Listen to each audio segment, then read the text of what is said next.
जादुई कहानियाँ देखने के लिए हमारे चैनल को सब्सक्राइब करें और बेल आइकन जरूर दबाएं। सुंदरवन जंगल जहाँ हर पक्षी के पास अपना अपना मजबूत घर था। किसी ने अपने घर को लकड़ियों से बनाया हुआ था तो किसी ने अपने घर को पत्तों से सजाया हुआ था। किसी का घर मिट्टी से बना हुआ था। सभी पक्षियों के घर सुरक्षित और टिकाऊ लग रहे थे। लेकिन उसी जंगल में एक रानो चिड़िया रहती थी। उसके पास बस सूखी घास और थोड़े से फूस से बना एक छोटा कमजोर सा घर था। मम्मा, हवा चलती है तो हमारा घर तो हिलने लगता है। सबके घर कितने अच्छे हैं मम्मा, और हमारा देखो जरा सी हवा से हिलने लगता है। हाँ मम्मा, हमारा घर तो बस सूखी घास का है। अगर बारिश आ गई तो माँ, हमारा घर टूट जाएगा। हम कहाँ जाएंगे मम्मा? डरो मत मेरे लालो, घर छोटा हो या कमजोर, हम तीनों साथ हैं ना, यही तो हमारी असली ताकत है। इतना कहकर रानो चिड़िया ने अपने दोनों बच्चों को अपने सीने से लगा लिया। लेकिन उसके मन में भी डर था। वो अपने मन ही मन में सोचने लगती है, मेरे बच्चों चिंता मत करो, अगर कोई हमारे घर को नुकसान पहुंचाएगा ना तो मैं उसे बचाने की पूरी कोशिश करूंगी। मैं अपने दिल जान सब लगा दूंगी, पूरी ताकत लगा दूंगी, पर इस घर को और तुम्हें तुम्हारी माँ आज भी नहीं आने देगी। ऐसे ही सुबह सवेरे एक दिन रानो चिड़िया अपने बच्चों के लिए दाना ढूंढने निकली। उसे किसी के कराहने की आवाज सुनाई देती है। मदद, मैं गिर गई हूँ, मेरे पंख हिल नहीं रहे, कोई मदद करो, मेरी कोई मदद करो। एक पेड़ की डाल के नीचे एक छोटी सी तितली गिरी हुई थी। वो कमजोर और परेशान लग रही थी। रानो चिड़िया आवाज की दिशा की ओर दौड़ती है। वो देखती है एक छोटी सी तितली जमीन पे डाल के नीचे पड़ी हुई कांप रही है। अरे नहीं तितली, घबराओ मत, मैं तुम्हारी मदद करूंगी। ये सब कैसे हो गया? रानो चिड़िया अपने छोटे छोटे परों से उस डाल को हटाती है और तितली को एक सुरक्षित जगह पर रखती है। अगर आज तुमने मुझे ना उठाया होता तो मैं यहाँ अकेली ही मर जाती। तुम्हारा शुक्रिया चिड़िया। तितली, तुम चिंता मत करो, मैं तुम्हारा साथ नहीं छोड़ूंगी। जब तक तुम ठीक नहीं हो जाती मैं तुम्हारी मदद करूंगी। और फिर रानो चिड़िया ने अपने पंखों से तितली के परों को साफ किया और उसकी जान बचा ली। रानो, अगर कभी तुम्हें या तुम्हारे बच्चों को खतरा हुआ तो मैं तुम्हारे साथ खड़ी रहूंगी। ऐसे ही रानो चिड़िया और तितली के बीच दोस्ती गहरी हो गई। एक पेड़ पर बैठा हुआ कालू कौवा ये सब कुछ देख रहा था। अरे अरे, देखो तो सही, ये रानो और उसके बच्चे हमेशा ही खुश रहते हैं। मैं इन्हें ऐसे खुश नहीं रहने दूंगा। इनके घास वाले घर को जला दूंगा, फिर देखता हूँ कैसे ये माँ बेटे खुश रहते हैं। और अब ये तितली भी इनका साथ दे रही है, मैं ये बर्दाश्त नहीं कर सकता। कालू कौवा झाड़ियों में छुपकर घर को देखता है, फिर सूखी टहनियाँ इकट्ठी कर एक मशाल जैसा कुछ बनाता है। तैयार है मेरी ये मशाल। आज रात ही इस छोटी चिड़िया का घर जलेगा और पूरा जंगल तमाशा देखेगा। शाम के वक्त रानो चिड़िया अपने बच्चों के लिए दाना लेकर घर वापस लौट रही थी। माँ, आप आ गई? मम्मा, हमें बहुत डर लग रहा था। आपको इतनी देर क्यों हो गई आने में? आप देर से क्यों आई मम्मा? अरे मेरे बच्चों, माँ कहीं अपने बच्चों को छोड़कर जाती है क्या? तितली को बचा रही थी बस। बेचारी तितली परेशानी में थी। मेरी प्यारी मम्मा, आप तो हमेशा सबकी मदद करती हो। हाँ मम्मा, आप हमेशा सबकी मदद करती हो। आप जंगल की सबसे प्यारी मम्मा हो। मेरे बच्चों, इसलिए तो ईश्वर भी हमें अकेला नहीं छोड़ता। जब हम दूसरों की मदद करेंगे तभी ईश्वर हमारी मदद करेगा। ऐसे ही रात हो जाती है। रात के समय जंगल में सन्नाटा छाया हुआ था। रानो चिड़िया के बच्चे घोंसले में सो रहे थे। तभी रानो चिड़िया खिड़की से देखती है कालू कौवा जलती हुई मशाल लेकर उसी के घर की ओर आ रहा था। हे भगवान, ये आग लेकर ये मेरे घर की ओर क्यों आ रहा है? देखो रानो, अब तुम्हारा ये घास का घर एक फूंक में जलकर राख हो जाएगा। कालू कौवा घर को आग लगाने ही वाला था। तभी अचानक आसमान में काले बादल घिर आते हैं और बारिश शुरू हो जाती है। बारिश के होने की वजह से कालू की मशाल की आग बुझ जाती है। अरे ये क्या हो गया? इस बारिश ने तो मेरे प्लान को ही धो डाला। ठीक है, कोई बात नहीं, कल फिर आऊँगा, लेकिन इसका घर जरूर जलाऊंगा। इतना कहकर कालू कौवा चिढ़कर वहाँ से भाग जाता है। अगली रात हल्की हल्की बारिश हो रही थी। कालू कौवा फिर से आता है। इस बार वो चालाकी के साथ आया था। आज ये घर जरूर जलेगा, रानो तुझे मैं बर्बाद कर दूंगा। कालू कौवा मशाल के घर से उसकी सूखी घास के घर में आग लगा देता है। घास फूस का घर धीरे धीरे जलने लग जाता है। मम्मा मम्मा हमारा घर जल रहा है, अब क्या होगा मम्मा, हम कहाँ जाएंगे? माँ मेरे पंखों में गर्माहट हो रही है, जैसे पंख जल रहे हो, मुझे बचा लो मम्मा, हमें बचाओ। घबराओ मत मेरे बच्चों, मैं हूँ ना, मैं तुम्हें कुछ नहीं होने दूंगी। वही तोता तोती और कबूतर रानो चिड़िया का घर जलता हुआ देख रहे थे, लेकिन वो कुछ भी नहीं कर पा रहे थे। अरे अरे हरियाली, देखो तो जरा, रानो चिड़िया का घर जल रहा है। हाँ मिट्ठू जी, लेकिन अगर हम उसकी मदद करेंगे तो कालू हम पर भी हमला करेगा। दोस्तों हम बस दूर से देख सकते हैं, हम कुछ नहीं कर सकते, कालू बहुत चालाक है। ऐसे ही सुबह हो जाती है। सुबह होते होते रानो चिड़िया का पूरा घर अब राख बन चुका था। माँ अब हमारा घर नहीं रहा, हम कहाँ जाएंगे माँ? हाँ माँ, अब हम कहाँ रहेंगे? कोई हमें अपने घर नहीं रखेगा, हमें अब इस खुले आसमान के नीचे रहना होगा क्या?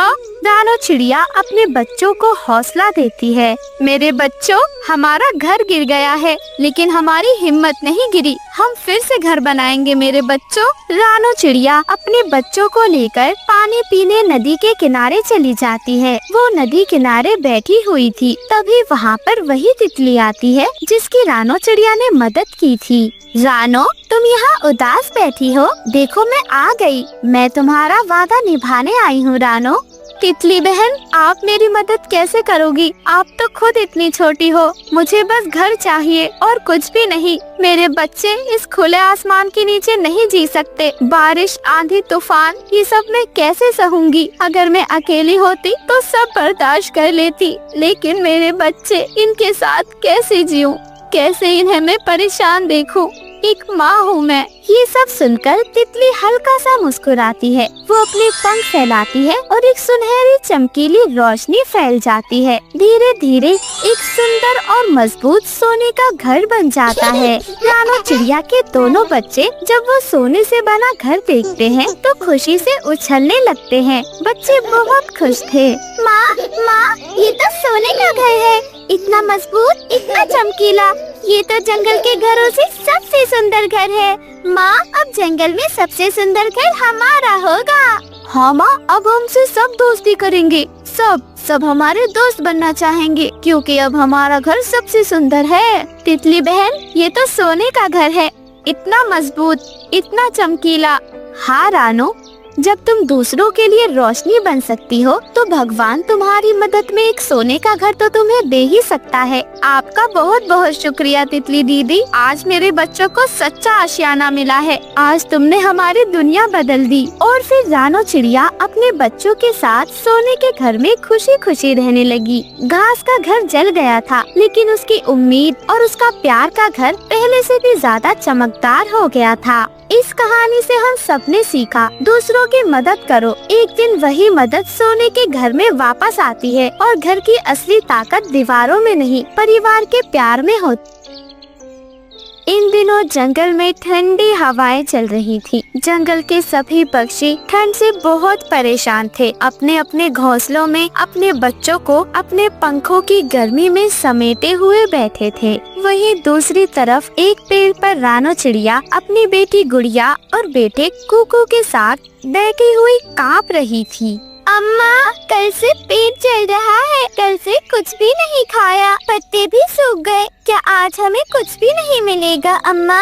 अम्मा, मैं तो अब उड़ भी नहीं पा रहा, भूख से पंख भारी लग रहे हैं, अगर आप चाहो तो मेरा हिस्से का दाना गुड़िया को दे देना। इतना सुनकर रानो चिड़िया की आँखों में आंसू भर आते हैं। उसने अपनी बेटी गुड़िया और बेटे कुकू को अपने पंखों में समेट लिया। नहीं मेरे बच्चों, ऐसा मत कहो। माँ कभी अपने बच्चों को भूखा नहीं रख सकती। बस थोड़ा सब्र करो मेरे बच्चों, मैं कुछ न कुछ ढूंढ लाऊंगी तुम्हारे लिए। तुम्हें यूँ भूखा नहीं मरने देगी तुम्हारी माँ। लेकिन मम्मा, आप तो खुद थकी हुई हो, कल भी कुछ नहीं खाया। प्लीज माँ, तुम कहीं मत जाओ।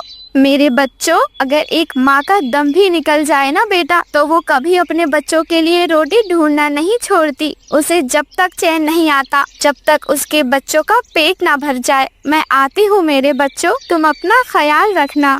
रानो चिड़िया उड़ती उड़ती हर पेड़ पर गई। किसी से उसने दाना मांगने की कोशिश की तो किसी से थोड़ी घास मांगने की कोशिश की, लेकिन हर कोई परेशान था। तभी उसके सामने एक मोटा पपीता था जो ठंड में अपने फलों से लदा हुआ था। मोटे मोटे पपीतों में लिपटा हुआ वो आराम कर रहा था। रानो चिड़िया धीरे धीरे उड़ते हुए मोटे पपीते के पास जाती है। उसकी आवाज कांप रही थी, लेकिन उसके दिल में एक उम्मीद भरी हुई थी। भाई पपीते, मैं रानो चिड़िया हूँ। ठंड और भूख ने हमें तोड़ दिया है। मेरे 2 बच्चे भूख से तड़प रहे हैं। क्या तुम अपने पेड़ से कुछ फल हमें दे सकते हो? बस 2-3 टुकड़े ही मांग रही हूँ, मुझे ज्यादा कुछ नहीं चाहिए। अरे रानो चिड़िया हो या कोई कौवा, मेरा फल किसी के खाने वाने के लिए नहीं है। मैंने इन्हें अपनी मेहनत से उगाया है। ये ठंडी हवाओं में भी मेरे ऊपर लगे हैं, क्योंकि मैं मजबूत हूँ। तू और तेरे बच्चों को बस रोना ही आता है। तुम तो रोने में माहिर हो। जाओ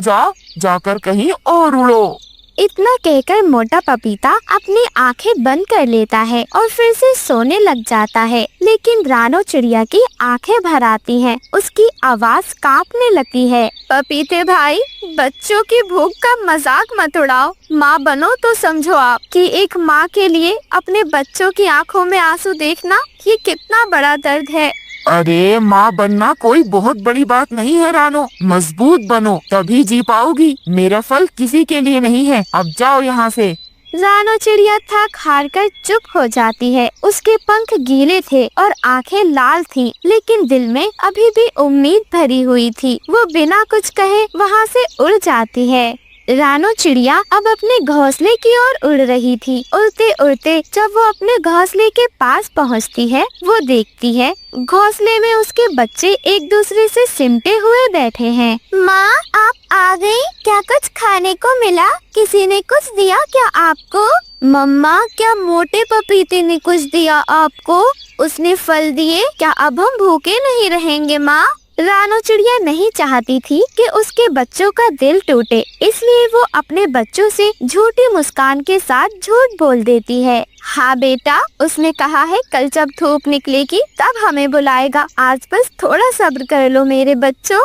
माँ, आप झूठ बोल रही हो ना? तुम्हारी आंखों में भूख है, हमें पता है। आप निराश लौटी हो, हमें कोई खाना नहीं देगा माँ। रानो चिड़िया ने फौरन अपने बच्चों को अपने पंखों में समेट लिया।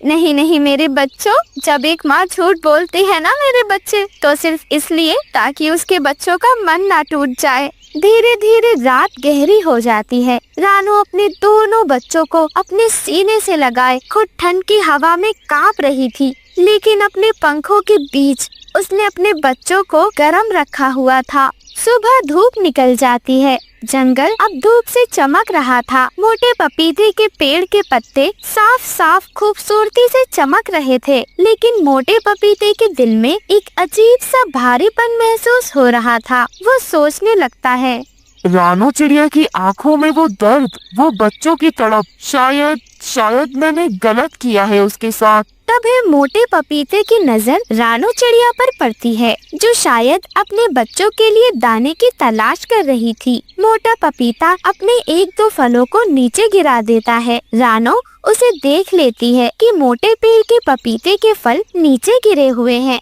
रानो चिड़िया फौरन कूदती हुई उसके पास दौड़ती है। रानो चिड़िया ने फल उठाया और अपने बच्चों के पास खुशी खुशी वापस आई। वहीं दूसरी तरफ मोटे पपीते ने आसमान की ओर देखकर कहा, हे भगवान, मैं समझ गया हूँ। कभी कभी सबसे बड़ा सुख देने में होता है, बचाने में नहीं।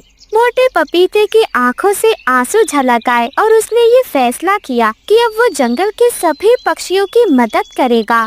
वहीं दूसरी तरफ रानो चिड़िया ने अपने बच्चों को प्यार से वो पपीता खिलाया। बच्चे अब भूखे नहीं थे, उनके अंदर फुर्ती थी। बच्चे बाहर पेड़ की डाल पर खेलने लगते हैं, उनके अंदर शक्ति आ गई थी। धूप चमक रही थी, जंगल खुशहाल था। जंगल के बाकी पक्षी भी मोटे पपीते के पास जाते हैं। मोटा पपीता जंगल के सभी पक्षियों की मदद करता है। कालू कौवा और गौरी कौवी उड़ते हुए रानो चिड़िया के पास आते हैं और उसका धन्यवाद करते हैं। रानो बहन, मोटे पपीते ने हमें सब बताया। तुमने उसे एहसास करा दिया है कि एक माँ की ममता से बढ़कर कुछ नहीं होता। रखने से कुछ नहीं होता, लेकिन बांटने से दुख भी बट जाते हैं और खुशियाँ मिलती हैं। हाँ रानो, आज तुम्हारी वजह से ही जंगल का हर पक्षी भूख मिटा पा रहा है। तुम्हारा बहुत बहुत शुक्रिया रानो। कालू भाई, इसमें मेरा शुक्रिया अदा करने की कोई जरूरत नहीं है। ये सब तो मोटे पपीते की कृपा है जो उसने हमारी मदद की।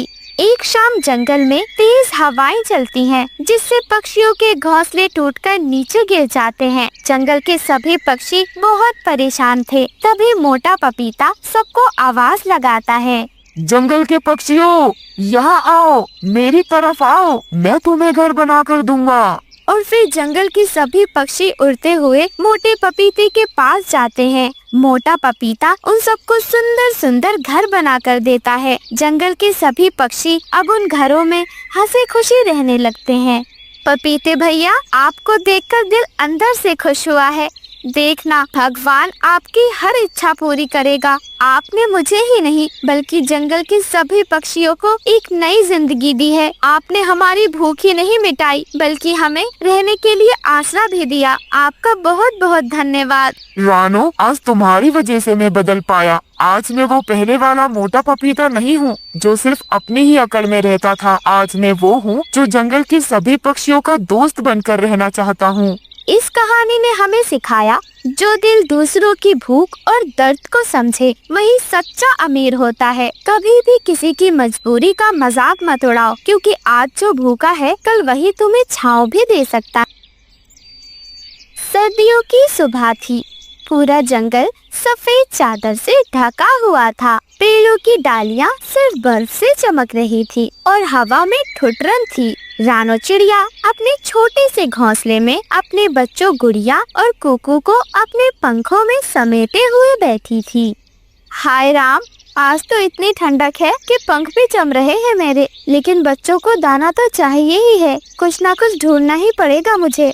मम्मा, आज मत जाओ ना, बाहर देखो बहुत ठंड है। कितनी हवा चल रही है बाहर। मेरे बच्चों, मैं बस थोड़ी देर में ही लौट आऊंगी। तुम्हारे लिए गर्म दाने लाऊंगी मैं। बस तुम मेरे लौटने तक घोंसले में ही रहना। रानो चिड़िया हिम्मत करती है और अपने घोंसले से बाहर निकल जाती है। वो आसमान में उड़ान भरती है और धीरे धीरे जैसे ठंडी हवा में कोई उसकी उम्मीद उड़ रही हो, ऐसे उड़ती जाती है। उड़ते उड़ते रानो चिड़िया कालू कौवे के घोंसले के पास पहुंच जाती है। कालू कौवा अपने पंखों से आग जलाने की नाकाम कोशिश कर रहा था। अरे कालू भैया, अभी भी आग नहीं जल पाई क्या? अरे मत पूछो बहन, लकड़ी सब गीली है और गौरी ने तो कह दिया है जब तक आग नहीं जलती वो घर से बाहर नहीं आएगी। तभी गौरी कौवी घोंसले के अंदर से कालू कौवे से कहती है, और सुनो कालू, अगर रोटी नहीं मिली तो आज तुम बाहर ही सोओगे। तो फिर चलो कालू भैया, आग बाद में जलाना, पहले खाने का इंतजाम करते हैं। अरे हाँ, आज तो रानो बहन आई है, मतलब खाना पक्का मिलेगा। और फिर कालू कौवा और रानो चिड़िया दोनों साथ साथ उड़ते हैं। नीचे पूरा जंगल बर्फ की सफेद चादर में लिपटा हुआ था। पेड़ों पर फल नहीं, झाड़ियों पर कीड़े नहीं, बस एक खामोशी सी थी। कालू कौवा और गौरी कौवी एक पेड़ की डाल पर बैठ जाते हैं। हाय रानो, अब ये ठंड तो हमें जिंदा ही खा जाएगी लगता है। हर जगह बस बर्फ ही बर्फ है। नाराज मत हो कालू भैया, हर मौसम अपने साथ कुछ न कुछ खजाना छुपा कर लाता है, बस ढूंढने वाले की नजर चाहिए। लेकिन अभी तो मुझे सिर्फ छींक नजर आ रही है। छी।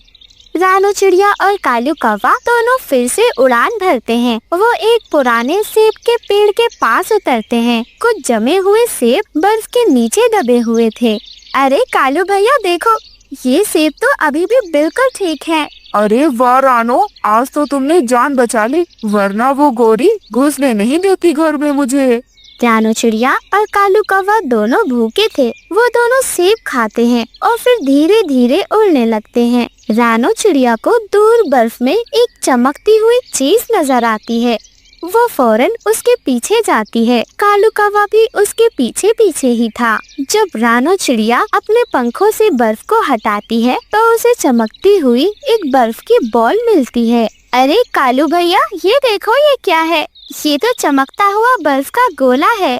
अरे वाह रानो, लगता है ये कोई जादुई चीज है। शायद इसे फूंक मारो तो रोटियां खुद उगाएंगी। फल, सोना, चांदी, सब मिल सकता है शायद हमें इससे। अरे ऐसा मत सोचो कालू, जादू हमेशा सुरक्षित नहीं होता। अरे हाँ, लेकिन क्या फर्क पड़ता है, चलो ना अब इसे देख ही लेते हैं। और फिर जैसे ही कालू कौवा उस चमकदार गोले पर फूंक मारता है, उसमें से चमकदार धुआं उठता है और उसमें से एक सुंदर बर्फीली परी बाहर आती है। कौन है आप लोग जिन्होंने मुझे जगाया है? मैं कालू कौवा हूँ, जंगल का सबसे बहादुर पक्षी हूँ मैं। परी जी, और मैं रानू चिड़िया हूँ जो बस अपने बच्चों के लिए कुछ दाने ढूंढ रही थी।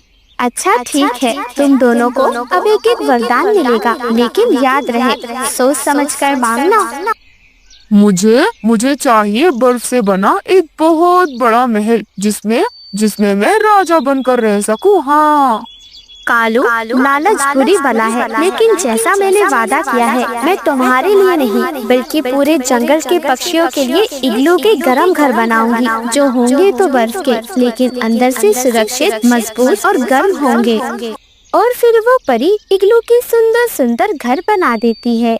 हाँ परी जी, आप सही कह रही हैं। अगर सब कुछ ठंडा होता तो मैं तो जमकर मर जाता। कालू भाई, मैंने कहा है ना, लालच हमेशा बुरा होता है। लालच से ठंड लगती है और दिल से दया, और दिल की दया से गर्मी। अच्छा रानो, अब तुम बताओ, तुम मुझसे क्या चाहती हो? क्या चाहिए तुम्हें? परी जी, मुझे बस मेरे बच्चों के लिए और जंगल के सभी पक्षियों के लिए इतना खाना चाहिए कि जंगल का कोई भी पक्षी भूखा ना रहे। ये सुनकर परी मुस्कुराती है और फिर एक जादू होता है। पूरे जंगल में एक चमक फैल जाती है और अनाज की बोरियां, खूब सारे मेवे और खूब सारे फल भी आ जाते हैं, जो जंगल के पक्षी सर्दियों भर खा सकते थे। परी वहाँ से अलविदा कहकर चली जाती है। कालू कौवा रानू चिड़िया का धन्यवाद करता है। रानो बहन, तुम सही थी। असली गर्मी सोने या महल से नहीं, अच्छे दिल से मिलती है। अगर मैंने बस महल मांगा होता तो मुझे शायद ठंड में मरना पड़ता। वो तो भला हो परी जी का, जिन्होंने मेरे लालच को भी गलत नहीं लिया। हाँ कालू भैया, ठंडी दुनिया में गर्म दिल ही सबसे बड़ी दौलत है। और याद रखना, सर्दियों की ठंड को सिर्फ इंसान नहीं, अच्छे कर्म भी पिघला सकते हैं। और फिर कालू कौवा और रानू चिड़िया दोनों आसमान में उड़ते हैं। बर्फ के ऊपर गर्मी की दोस्ती की चमक लिए दोनों उड़कर अपने अपने घोंसलों में पहुंच जाते हैं। जंगल के सभी पक्षियों के पास अब भरपूर खाना था। अरे हरियाली, देखो तो घर के बाहर कितना सारा अनाज मिल गया। हमारी सर्दियाँ तो आराम से कटेंगी। वहीं दूसरी तरफ बंटी कबूतर भी अपनी पत्नी से कहता है, ये सब भगवान की कृपा है। देखो जरा, अचानक से घर के बाहर ये इतने सारे फल मिलना, अनाज की बोरियां मिलना किसी जादू चमत्कार से कम नहीं है। मम्मा, आप तो दाना लेने गए थे और देखे, आपने तो दाने की बरसात कर दी है। सच में मम्मा, आप तो दुनिया की सबसे अच्छी मम्मा हो। गुड़िया बेटी, कुकू बेटे, सारी माँ सबसे अच्छी होती हैं। चलें, अब आप दोनों खाना खा लें। जल्दी से खाना खाकर सो जाओ, सुबह आपने स्कूल भी जाना है। ऐसे ही रानू चिड़िया ने लालच ना कर अपने साथ पूरे जंगल वासियों को खुश कर दिया। अब किसी को भी ठंड में घर से बाहर निकलने की जरूरत नहीं थी। सब अपने अपने घोंसलों में सुरक्षित थे। इस कहानी से हमें सीख मिलती है, ठंडे सर्दियों में सबसे बड़ा कोट दूसरों के लिए दया और समझदारी की गर्मी होती है। आप सभी का धन्यवाद। ये कहानी एक हरे भरे और सुंदर जंगल की है, जहाँ बड़े बड़े और खूबसूरत पेड़ों की कोई कमी नहीं थी। उन्हीं पेड़ों के बीच एक मोटा, लंबा और थोड़ा घमंडी पेड़ भी था। उस पर बड़े बड़े पपीते लटक रहे थे। पास में अमरूद, आम और जामुन, यहाँ तक कि बरगद का पेड़ भी था। उसी जंगल में एक पेड़ पर रानो चिड़िया का घोंसला बना हुआ था। उसमें वो अपने 5 छोटे छोटे बच्चों के साथ रहती थी। मम्मा, थोड़ा और दाना दो ना, मुझे भूख लगी है। मम्मा, मुझे भी गुड़िया से ज्यादा दाना चाहिए। अरे बच्चों, ये सब माँ आपके लिए ही तो लाई है, चलो जल्दी जल्दी खा लो। रानो अपने बच्चों के साथ बहुत खुश थी, लेकिन वहीं दूसरी तरफ मोटे पपीते के पेड़ का घमंड तो दिन ब दिन बढ़ता ही जा रहा था। अरे वाह वाह वाह, देखो तो जरा मेरे ऊपर कितने रसीले पपीते लगे हैं। ना पीपल बाबा के पास फल है, ना बरगद दादा के पास। ये तो बस छाव देने का ही काम करेंगे। नाम के हैं पेड़, नाम के। इन्होंने तो बस जंगल में जगह घेरी हुई है। अरे बेटा पपीते, घमंड किसी को शोभा नहीं देता। फलों का असली सौंदर्य उसकी मिठास में होता है, उसके अभिमान में नहीं। ओहो दादा, मिठास की बातें अब आप करोगे? आप तो खुद बिना फल के खड़े हो। अगर मेरे जैसे रसीले पपीते कभी आप पर उगे होते ना, तो शायद आप भी ऐसे ही मेरी तरह अकड़ में खड़े होते। बरगद दादा उदास हो जाते हैं। पपीते के शब्द उनके दिल पर वार कर रहे थे। वहीं पास में पेड़ की डाल पर कालू कौवा बैठा हुआ था।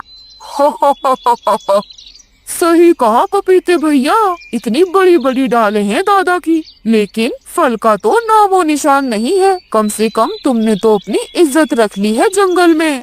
रानो चिड़िया भी ये सब सुन रही थी। रानो चिड़िया कालू कौवे को फौरन जवाब देती है। कालू, दूसरों की मेहनत और अच्छाई का मजाक मत उड़ाओ। बरगद दादा और पीपल बाबा की छाव में हम सब रहते हैं। गर्मी में जो ठंड देते हैं वो फल नहीं दे सकते। तभी गौरी कवि भी बोल पड़ती है।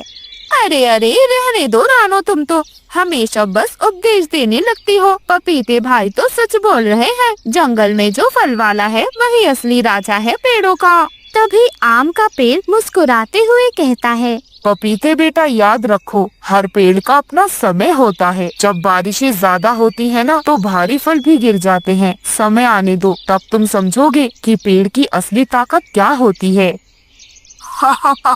अरे अरे दादा, ये सब तो बूढ़े पेड़ों की दिलासे जैसी बातें हैं। जब मेरे जैसे बड़े बड़े फल तुम जैसे छोटे पेड़ों पर नहीं लगते ना, तभी तुम्हारे मुंह से ये बातें लगती हैं कि अकल ठिकाने आ जाएगी। धीरे धीरे कुछ समय बीत जाता है और अचानक बारिश शुरू हो जाती है। जंगल के सभी पक्षी अब सहारा ढूंढ रहे थे। रानो चिड़िया अपने बच्चों को अपने पंखों में छिपा लेती है। हे भगवान, आज तो ये बारिश कुछ ज्यादा ही तेज हो रही है। गुड़िया बेटी, कुकू बेटे, मेरे बच्चों, चिंकी, मिंकी, मुन्नू, डरो मत, माँ है ना आप लोगों के साथ। मैं तुम्हें कुछ नहीं होने दूंगी मेरे बच्चों। वहीं एक डाल से हरियाली तोती रानो चिड़िया से कहती है। रानो बहन, मेरे पास दाने नहीं बचे, कहीं से कुछ खाना मिल जाए तो बच्चों को खिला दूं। बच्चे भूखे हैं मेरे, रो रहे हैं भूख से। लूसी कबूतरी भी पेड़ की डाल पर ही बैठी हुई थी। हाँ बहन, बारिश में उड़ना मुश्किल हो रहा है। अगर कहीं कोई फल मिल जाए तो सबका पेट भर जाए। लूसी, हरियाली, वो देखो पपीते के पेड़ पर कितने बड़े बड़े पपीते लटके हैं। चलो ना, हम सब मिलकर एक एक पपीता मांगते हैं, जिससे हम सबका पेट भर जाएगा। एक एक पपीता हमारे पूरे परिवार के लिए पर्याप्त होगा। और फिर वो सब मिलकर उड़ते हुए पपीते के पास जाते हैं। पपीते भाई, बारिश में हम सब पक्षी भूखे हैं। अगर आप हमें 1-2 फल दे दो तो बच्चों का पेट भर जाएगा। अरे अरे रानो, तुम भी कमाल करती हो। जब मैं अकेला था तब कोई नहीं आया मेरे पास, और अब जब मेरे पास फल हैं तो सबको याद आ गया मोटा पपीता। नहीं नहीं, मैं किसी को फल नहीं दूंगा। जाओ जाओ यहाँ से। अरे ये तुम गलत कर रहे हो मोटे पपीते। फल तो पेड़ का गहना होते हैं, अभिमान नहीं। गहना? हाँ हाँ, मेरा फल मेरा गहना है, और तुम सब जाओ और ढूंढो किसी और पेड़ को। जंगल के सभी पक्षी निराश होकर वहाँ से चले जाते हैं। रानो चिड़िया की आंखों में तो आंसू भरे हुए थे। ये सारा माजरा एक पेड़ पर बैठी हुई चील देख रही थी। जरा देखो तो जंगल के फलदार पेड़ों पर अब झगड़े भी होने लगे। सुनो पपीते, मैं तुम्हारे सारे फल ले जाती हूँ क्योंकि तुम इनके काबिल ही नहीं हो। और फिर चील उड़ते हुए मोटे पपीते के पास आती है और अपने नुकीले पंजों से उस मोटे पपीते के सारे फल तोड़ देती है। लेकिन पेड़ पर इतने ज्यादा फल थे जिससे पेड़ काफी भारी हो गया था और वो पेड़ एक और झुकने लग जाता है। अरे अरे रानो, जंगल के पक्षियों, किसी को बुलाओ, मुझे बचाओ, मैं गिर रहा हूँ। पपीते भाई, जब तुमने हम सब का दिल दुखाया था तब तुम्हें हमारी याद क्यों नहीं आई? अब तुम अपने फलों का बोझ खुद ही उठाओ। ये तो होना ही था पपीते भैया, घमंड हमेशा नीचे गिरता है। तभी जंगल में तेज हवा चलने लगती है। चील एक दो पपीते लेकर अपने घोंसले की ओर उड़ जाती है और हवा इतनी तेज हो जाती है कि मोटे पपीते का पेड़ नीचे गिर जाता है। सुबह हो जाती है। सुबह बारिश रुक चुकी थी। जंगल में सूरज निकल चुका था। रानो चिड़िया, लूसी कबूतरी, मिठू तोता, कालू कौवा और गोरी कौवी, जंगल के सारे पक्षी एक साथ इकट्ठा होते हैं। सब मोटे पपीते के पेड़ के पास जमा हो गए थे। बंटी कबूतर मोटे पपीते से कहता है, देखो, घमंड का यही अंजाम होता है। जो दूसरों को नीचा दिखाता है वो खुद जमीन पर आ गिरता है। हाँ हाँ, सही कहा बंटी भाई। देखो ना, इस मोटे पपीते के फलों का बोझ इसे ही तोड़ गया जिस पर इसे सबसे ज्यादा अभिमान था। मोटे पपीते में अब कुछ नहीं बचा था। वो एक तरफ चुपचाप पड़ा था। अब ना उसके फल उसके काम के थे, ना उसकी जड़ें, ना उसके तने। किसी ने उसका साथ नहीं दिया। जंगल के सभी पक्षी उसके फल लेकर अपने अपने घोंसलों की ओर आ गए। माँ, हमें भोजन मिल गया। अब हम पेट भरकर खाएंगे और चैन की नींद सोएंगे। हाँ माँ, हमें नींद नहीं आ रही थी। मेरे बच्चों, याद रखना, एक पेड़ की महानता उसके फलों से नहीं बल्कि उसके स्वभाव से होती है। जो बांटता है वही सच्चा बड़ा होता है। कालू, बस 2 ही फल लाए। मैंने कहा था थोड़े ज्यादा उठा लो। कितने मोटे पंख हैं तुम्हारे, लेकिन जान जरा भी नहीं है। गोरी, लड़ो ना मुझसे, तुम हमेशा यही करती हो। अरे मम्मी पापा, मुझे भूख लग रही है। अगर तुम्हें अपनी लड़ाई से फुर्सत मिल जाए तो थोड़ा भोजन दे दो।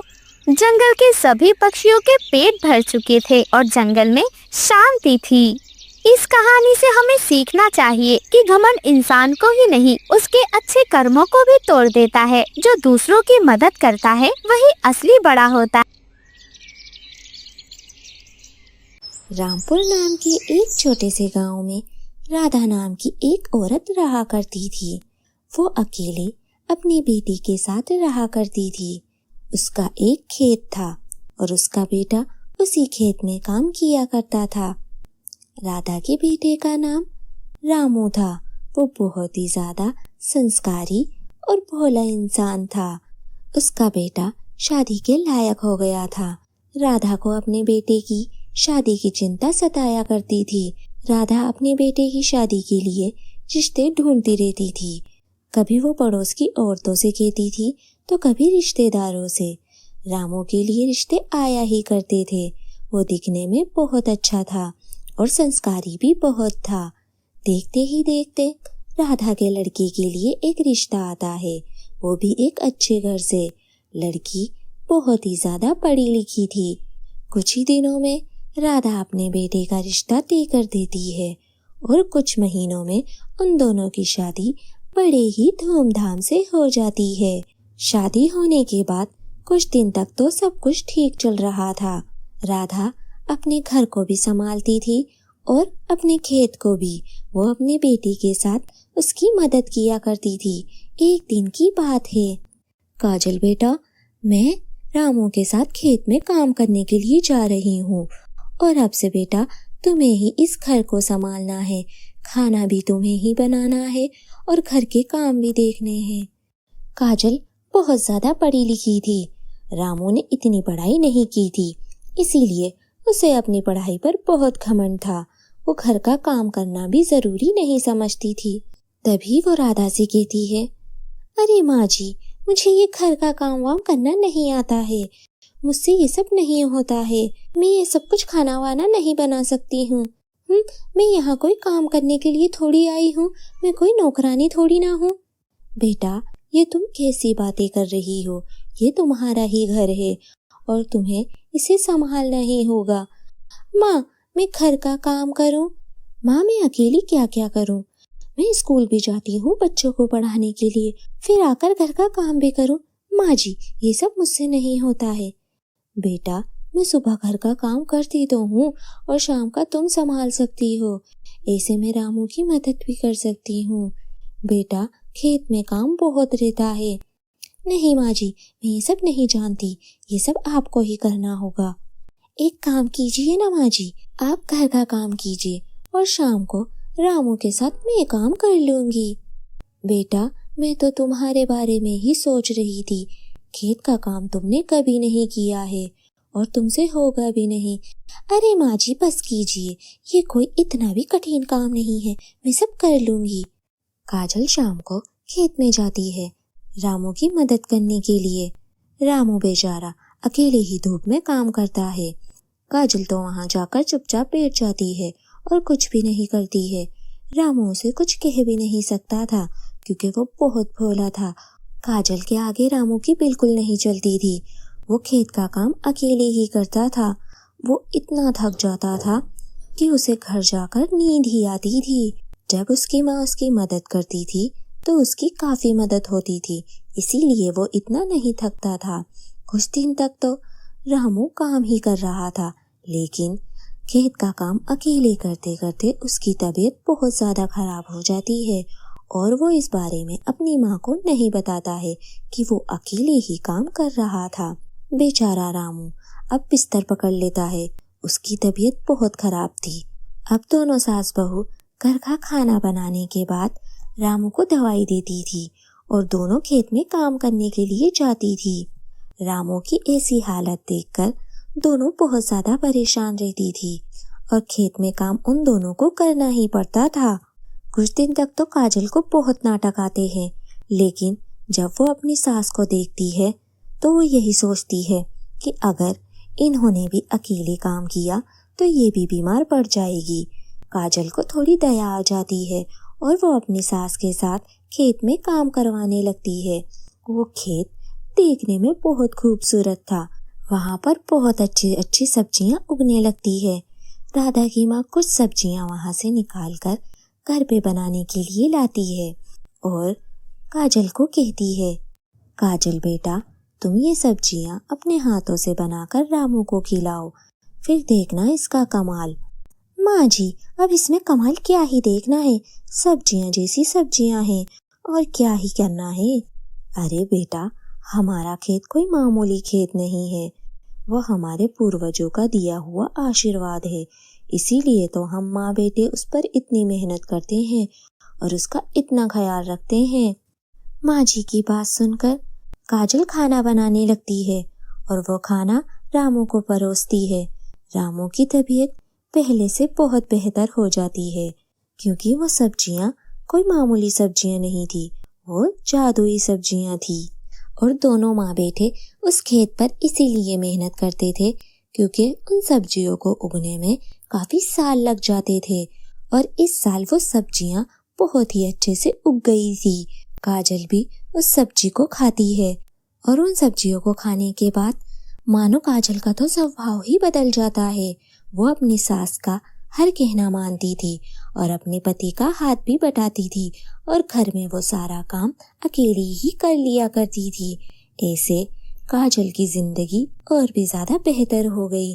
अब वो सब चीजों को समझने लगी और वो घर का भी काम करती थी और रामू का भी हाथ बटाती थी और कभी कभी वो अपनी सास के साथ गप्पे भी लड़ा लिया करती थी। ऐसे ही उन सब की जिंदगी पहले से बहुत ज्यादा बेहतर हो गई थी।